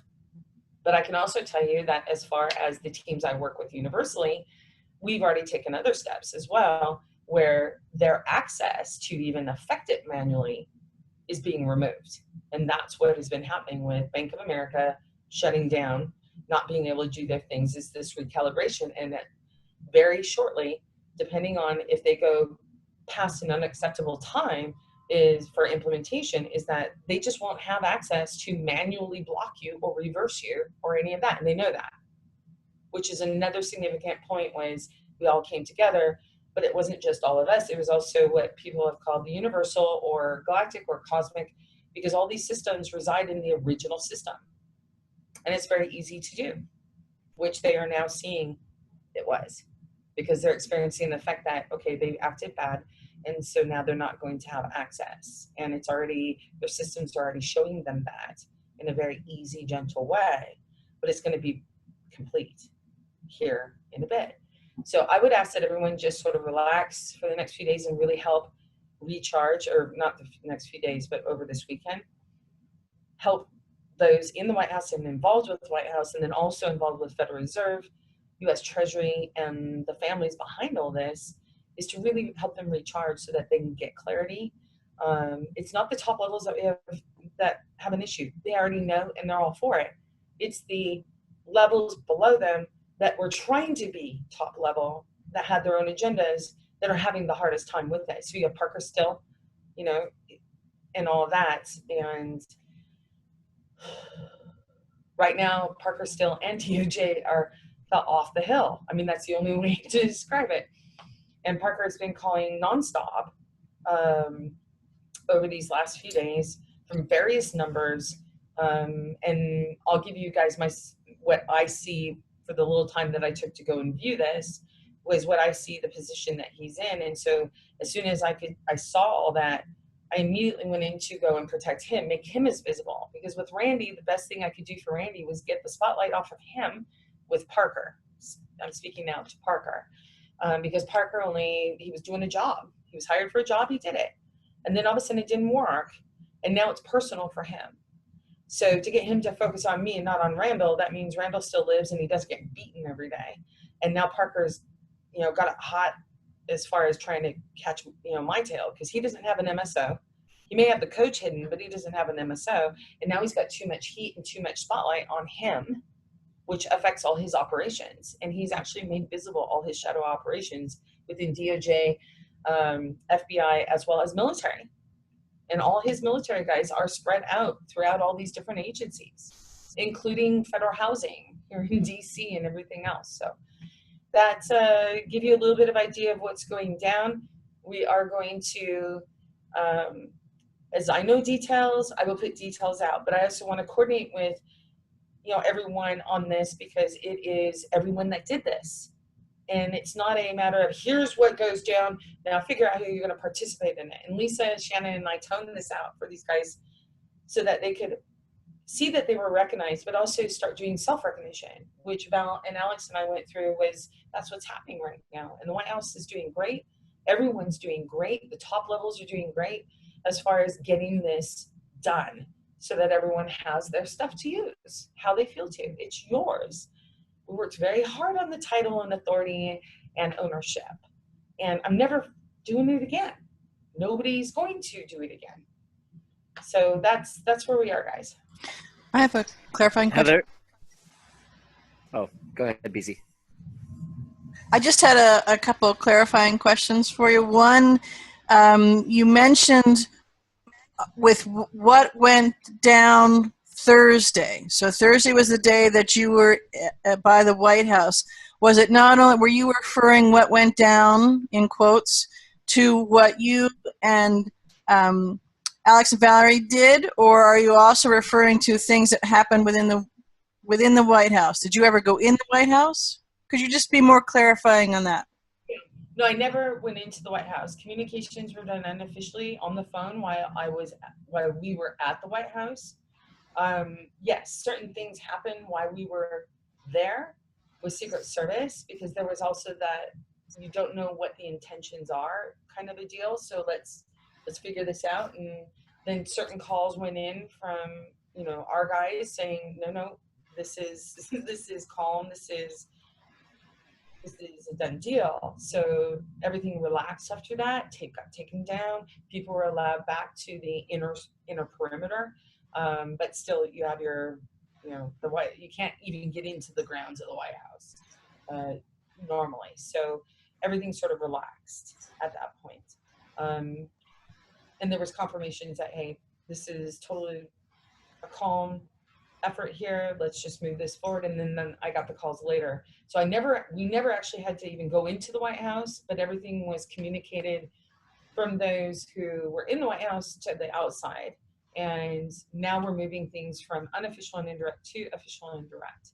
But I want everyone to understand, to know, yes, we had an effect by being present there, but this was because everyone was working hard as well as to find the information and all the stuff that, you know, Bob and Brian and BZ and Lisa and Danny, even Danny with her warnings to everyone, which was great, because if you don't know what you're doing, especially in the environment that we're coming out of now, that's why I had to get to DC, because I didn't want anyone to get hurt. And although I know the title and authority and ownership are perfect, okay, and that I know they know that it's perfect, it's people like Parker Still and certain families that are very upset, you know, of what's going on, like the Italian families, and just the crap that's gone on. And one of our guys got poisoned, and then now he's better and everything else. But, you know, the Italians were upset because another person, Patrizia Pace, they had taken her 500 and cut a deal with the Prime Minister of Italy and BIS. And now they're upset because they realize they've lost everything. They can't use her original issue. So there's also that tool where people can do original issues, and we'll go over all that later. But right now, we're going to simplify this to, you know, who knows? There's possibly with the Essence cards where you just have a card and it's connected to every account you have on the planet. So just to clarify, so because I can feel everybody out there who hasn't heard this yet, but can kind of hear it. Just to clarify, so right now, what I felt you say was that things from an unofficial level have flipped the switches, that they're moving to official. So official as in an announcement, the mouthpieces of the paid press and all that will come through with this, or yes, they'll. Not just an announcement. The point is about implementation, right? Right. Because announcements only go so far.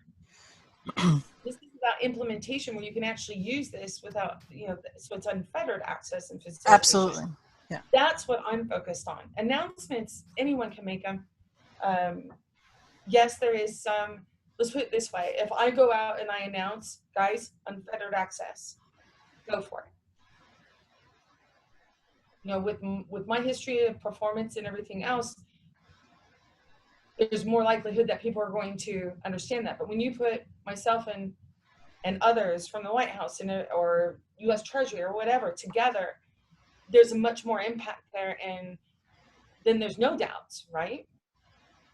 And there's more of a cohesive, coordinated cooperation there, as far as going in and you guys knowing that you aren't going to be messed with. Yes. So just to follow up on that, so it seems like that's all happening behind the scenes right now, and we will get an obvious.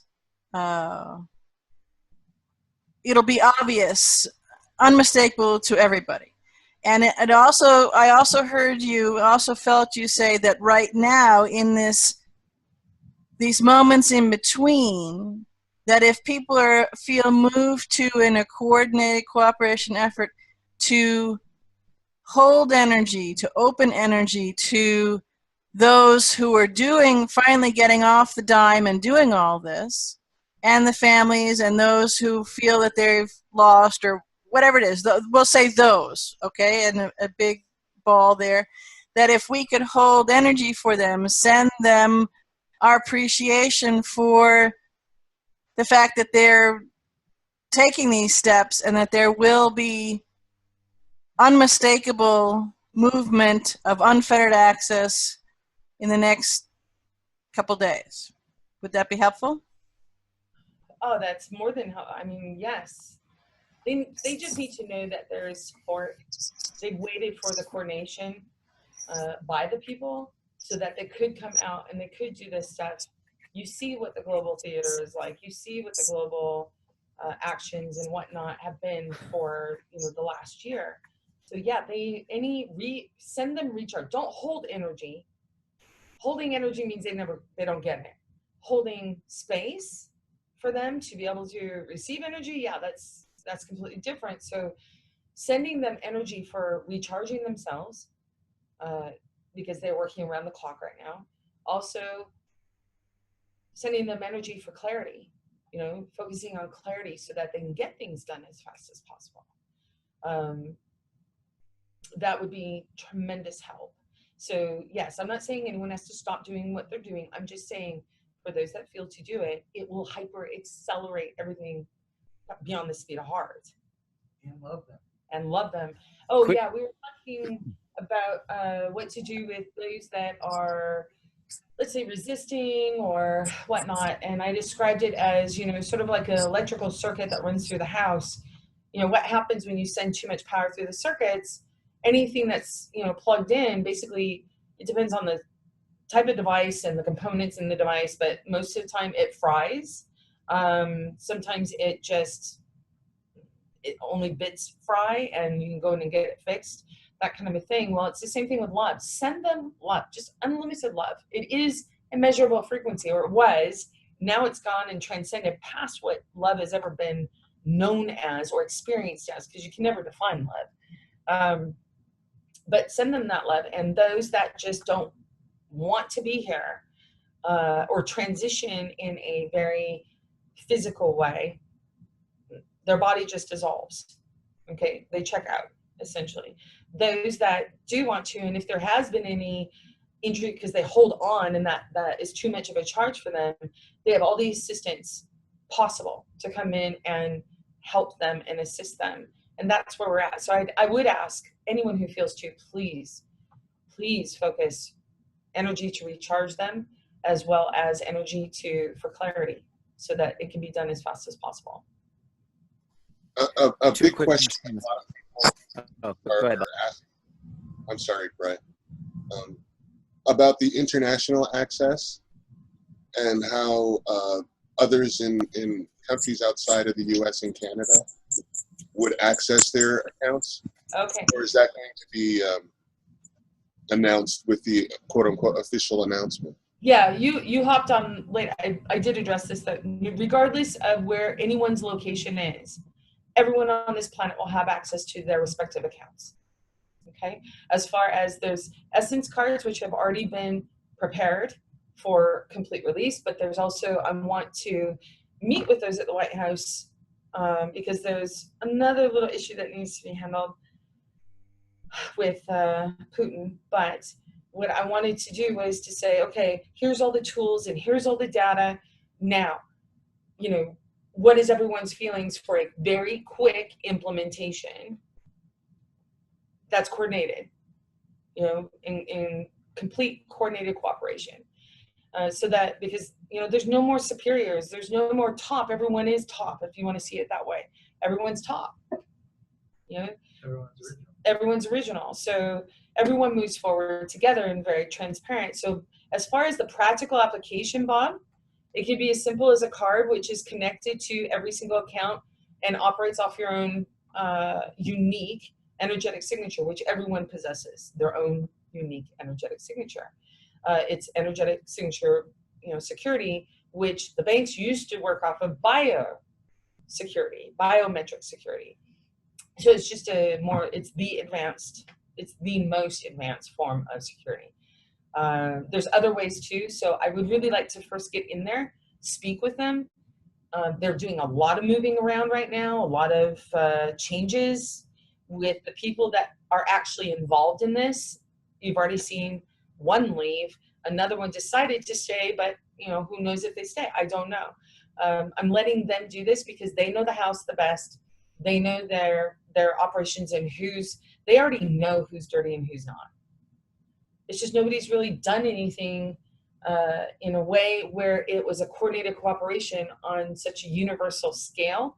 And it's not just me, I'm talking all of us. We all did this, including them. Parker still, for me, hero in my book, because he made it look like such a mess and so sloppy, but he left the trail so that we could find all his other buddies in there and make sure that they wouldn't harm anyone else. Do you get that? Do you understand what's going on there on that? I do. Okay. So as far as application, it doesn't matter where anyone is. They will have complete unfettered access and facilitation to their accounts. We'll work out the logistics here. That's what this week is for. Okay. Perfect. Anything else? Yeah, Heather, is your plan, along with Alex and Valerie, are you guys committed to staying in DC until this is all wrapped up and finished? Yes. I'll speak for me, and then I'll let Val and Alex speak for them. Every storyline of separation has been prepared to be resolved. Okay. So you guys know Yusef, and his part has always been, he's worked for 17 years on all this stuff, was to heal and deal with healing the separation amongst the Arab storylines, which are all the embassies are here in DC. I myself will be having a home base here in DC for as long as required, so that we can get all this done beyond just everyone having their access to their TDA accounts or their international equivalents. So I will be in DC until my presence is no longer required and I can go create elsewhere. Val, Alex, we're hoping to work together. I'm hoping to work together. So I'm putting this out now so that pressure can be put on Val and Alex to decide to stay here. Well, we're in the agreement. Yes, we're here to see this through. I have a commitment the first weekend in August that I got to go take care of. So at that point, we'll reassess where we're at. But from now until then, we are sticking in Washington, D.C. I'm with him. Sorry, Val's cut off. Oh, there we go. Yeah. This is BZ, and I was going to say that this is far more than money, and people are starting to get the idea of that. But what I see is that once these official announcements go and the unfettered access begins, it will change, not because of the money, but because it allows the real being to come through of inspiration and possibility and all those just juicy, luscious, colorful bubbles to come through, and it will instantaneously change all in Source's universe. Absolutely. Completely. In fact, we were just discussing this. And for those who know, who have worked with me before, I always just start with self. So there were many working on all this who typically aren't seen. And I don't just mean planetary, and everything's going to be coming out, including all this stuff people have been fighting for years regarding extraterrestrials and all that, because you have separation storylines regarding ETs, UFOs.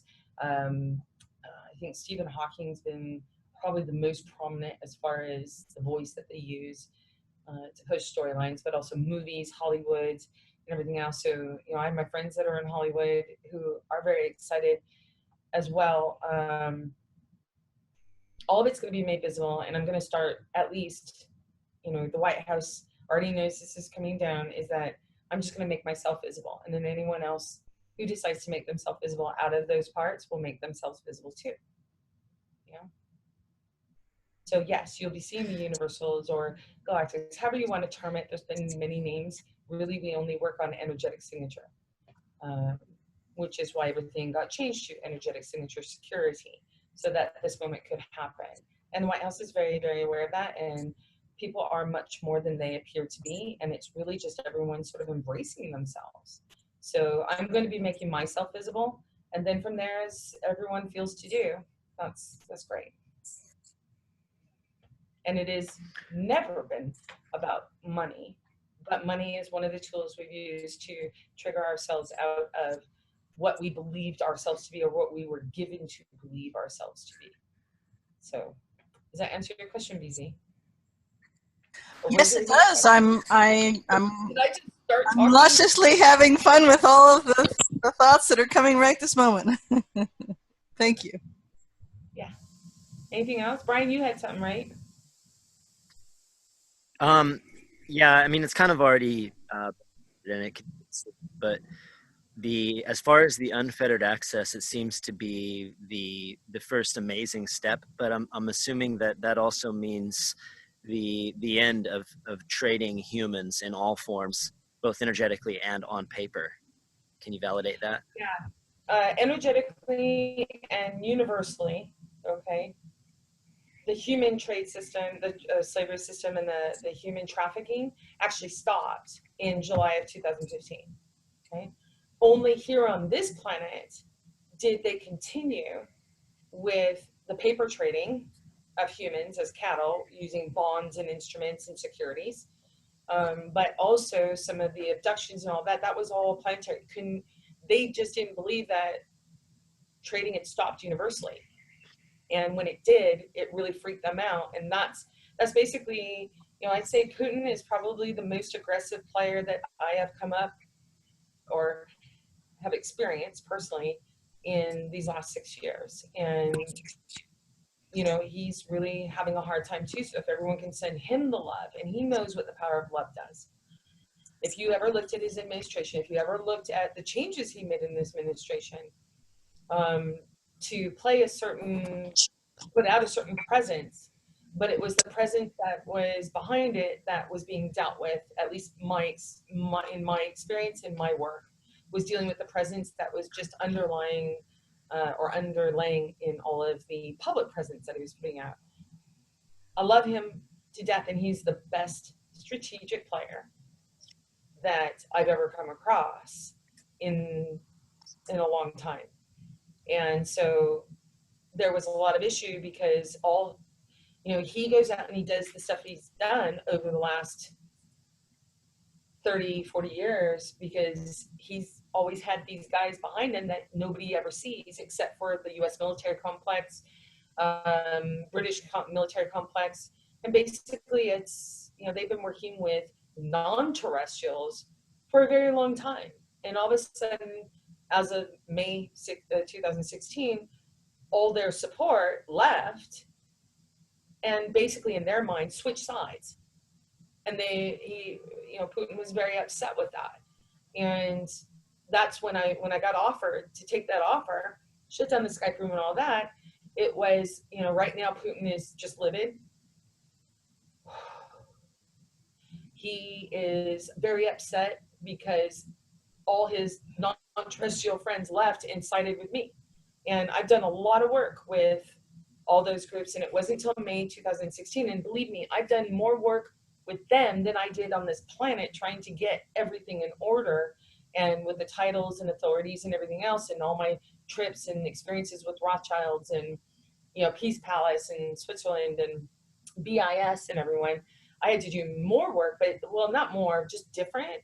But when they realized that I'm always there, and that's the universal security, is that we have access to all thoughts, words, and actions.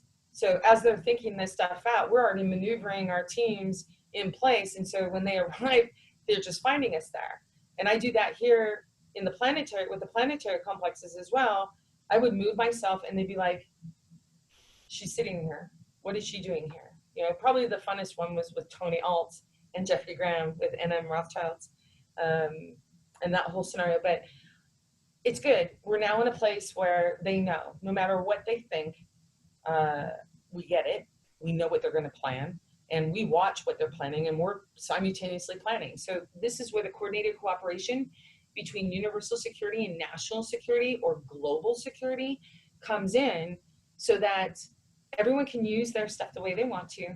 But if there are still some who are having, let's just call it transitional resistance, right? Still intending to harm someone, those thoughts are already received, and we're able to maneuver so that we can assist them to trigger out of that.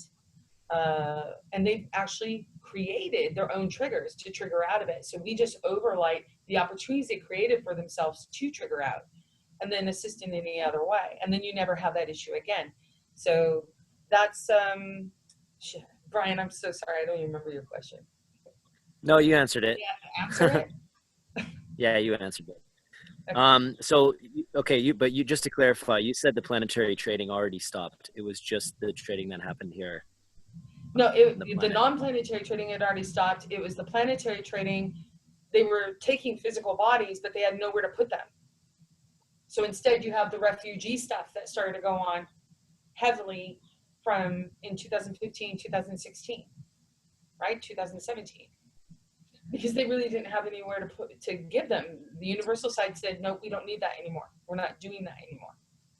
And so then you had these refugees being moved around everywhere.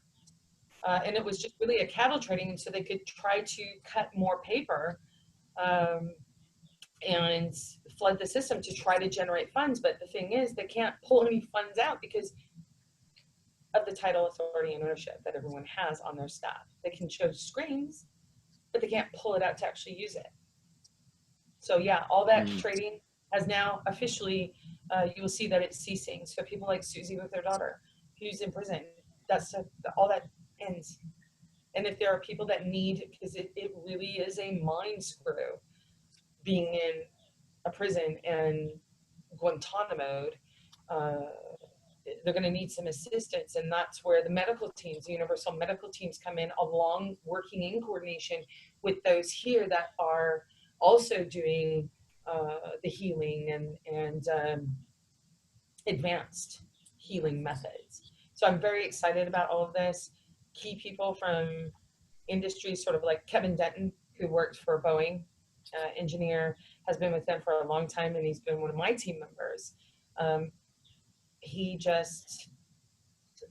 no longer working for Boeing. It was too corrupt, and he basically did in Boeing what I was doing outside of Boeing. And it was so corrupt, and the money laundering, and we worked together a couple times last year where we came together, and I did the assessments on Boeing's corruption and their money laundering with their creditors, China and everyone. And it was so bad. And at that point, it was like, okay, we need to go. Now's the time to implement. I don't care where everyone is. We just implement, and everyone will just take, they are where they are. And so I just received a call that he's retiring. And of course, Boeing's pissed off because they realized that he was inside and had access because he's worked for them for over 30 years. That's how much detailed planning went into every single person's experiences on this planet. That's how brilliant everyone is. They are inside where they need to be inside, because now they know what it was and how screwed up it was, so that we can go in and make things exactly how they should be. Number one, balanced, and then create from there even better. And there will be no more slave trading, no more human bondage, no more of any of that. Heather, I have Go ahead. what comes up for me in all of this is if you were if you were aware, my feeling is if you were aware and in your heart and understanding the bigger picture, then the idea of forgiveness and moving forward and that we are all one is not that difficult a place to go to. In fact, I'm there. So for me, I'll speak for myself, that is not a difficult place at all to go to. My thought had always been, you know, people have about 30 seconds to get their pitchforks, do whatever they need to do to go through of what's happened, and then let it all go, because we can't get to where we ultimately all want to go to if we don't acknowledge, integrate what's happened, understand, but move forward. And, you know, quote unquote, getting the rat bastards and all this kind of stuff doesn't get us to where we want to go. I mean, you know, haven't we already done that enough? So I just want to get your thoughts on that, how to help people move that. I spoke that out when I did that radio show with Brian and Lisa and Danny and Sasha Stone. You know, right now I'm seeing a little bit, but not as much as I did before, where people are like, yeah, you know, burn them down, that kind of a thing. And it's the same thing I told Sasha. You're going to find me, if anyone has the intent to hurt anyone in quote unquote judgment or retribution, they're going to find me in between them and their target. Because we all did this, we all played this, and we're all undoing this.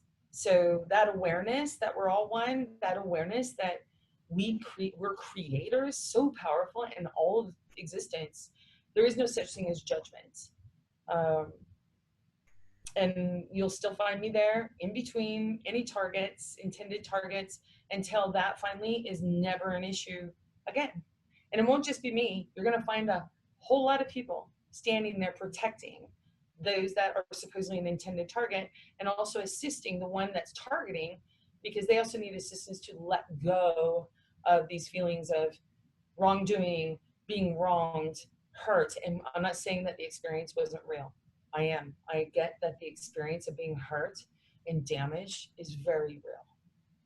I can tell you, Heather, for that first week, when people started getting access, they were so thrilled. The furthest thing from their minds was to arrest anybody or to seek retribution. What they did was they were paying their bills, they were helping their family, their friends, they were spreading the news. And I think overall, the majority of humanity has moved past that, especially the ones who are aware of what is going on and actually listen to these broadcasts. Yeah. All of them have really, they just want what is theirs, and the ability to do and be as they choose. That's all any of us ever wanted, was just to have our freedom. Yeah. When you brought up a good point, Bob, we saw it. We saw the proof, and that actually was a huge decider for what happened here in DC.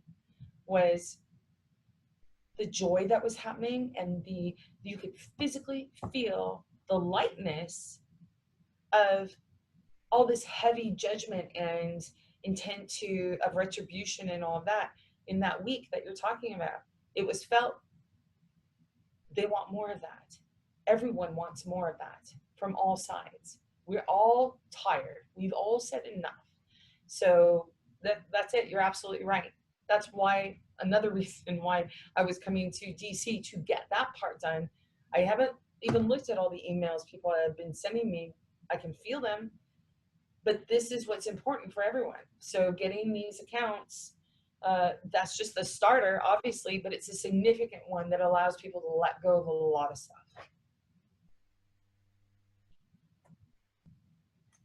All right. Well, guys, we're running on just a little over 2 hours. So unless anybody else that's on, Bob, BZ, Bill, has any more questions they want to add, we should probably, why don't we find closure for now? Give these guys a break. Yeah. And we'll hold our intentions and see how the next few days pan out, and pick up on another one if necessary. Something tells me it might not be.